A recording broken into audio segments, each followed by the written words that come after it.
Hey guys, Roku here and we're back with Toplane 101. In this video, we're going to cover the most important aspect when it comes to top lane, wave control. As a top laner, you must understand that the wave and the minions aren't just gold and experience. They are also your most important tools when it comes to playing the lane. And if used properly, your most deadly weapon. I've seen it happen countless times where a top laner with wave control knowledge absolutely demolishes one without, regardless of the matchup or the state of the game that's happening around them. Wave control is important and it determines the difference between a bad top laner and a good top laner. So what exactly is wave management? Wave control or wave manipulation is simply controlling the amount of damage that you do to the wave in order to change how fast it pushes, how many minions there are in the wave, and where exactly on the lane the minion wave is supposed to stand. A lot of the time when it comes to developing top laners, they watch these YouTube videos and understand what the different wave control techniques are, but they don't understand the thinking process behind deciding what to use when. This leads to some very seriously just tragic moments where a player chooses the wrong technique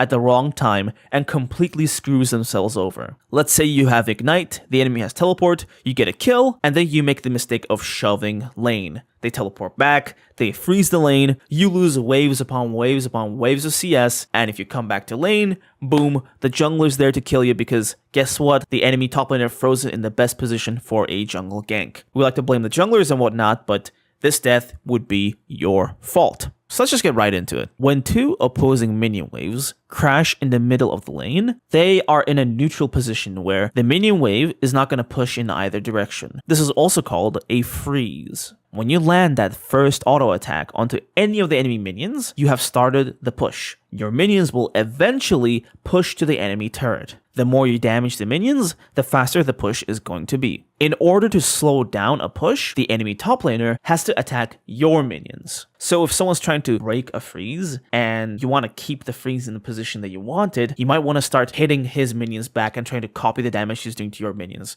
So you get this tug of war between top laners to decide who gets to control where the wave is going to be. Let's say that you killed an enemy minion and your wave is now at an advantage. It doesn't take a genius to tell that this minion wave is going to push towards the enemy turret. But there's one more factor to consider. How close are the minions to reinforcements? If the minion advantage is 0, meaning both waves are of the same size, but they've crashed closer to your own turret, that means that they will eventually push towards the enemy turret. Why? Because your allied minion reinforcements are closer to the crash than the enemy minion reinforcements. Your reinforcements get there sooner, they hit the minions more, and you have a push going. This is why, in order for a minion wave to freeze closer to a turret, it needs to have a certain number of minions advantage. If you want the minion wave to freeze just outside your turret, then you want the enemy minion wave to have 3 more minions than your minion wave. The specific amount of minions required is shown in this diagram right here. It is a universal rule that whenever a minion wave has a minion advantage of 4 or higher, then that wave is going to push until it gets cleared by an enemy champion or a turret. First thing you want to do when you look at a minion wave is count the minions, determine which side has more minions, how big the minion advantage is, and then check back with this diagram to see which way the minion wave is going to push or whether it's not going to push anywhere and it's just frozen. Eventually, you'll memorize the diagram and you won't need to refer to it.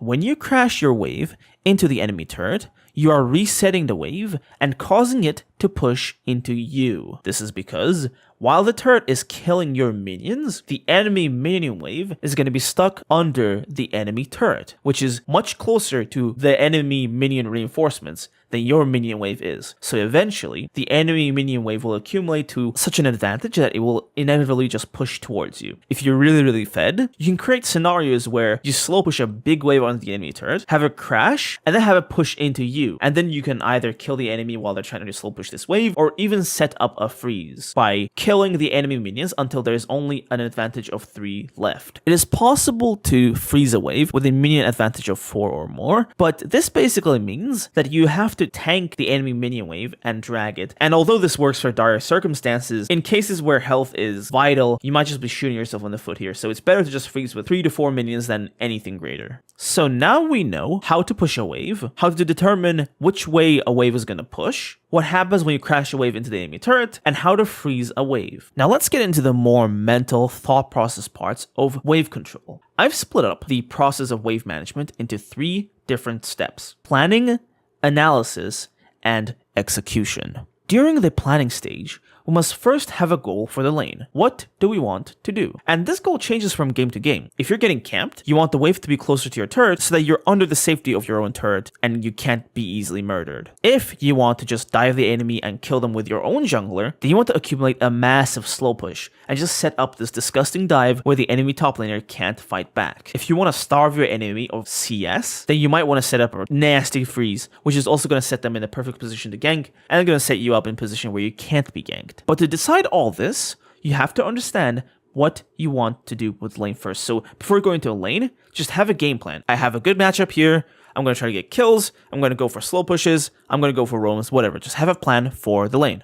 Our next step is analysis. In this stage, we must use the techniques and the knowledge discussed previously in order to tell where the wave is going or what it's doing. Is it pushing? Is it freezing? Just determine it first. After this is done, you must plan what you have to do to the wave in order to make it behave in a way that supports your plans. Our last step is execution. We have our plan, we've analyzed the situation, we know what to do, and then we go and do it. Let me lay out an example. Say we are fighting a weak early game champion who wants to sit back and farm. The ideal course of action is to keep the wave closer to our turret and to starve them of gold and XP. This can be done by freezing the wave. The enemy top laner is slow pushing a massive wave into us. The minion wave advantage is 8.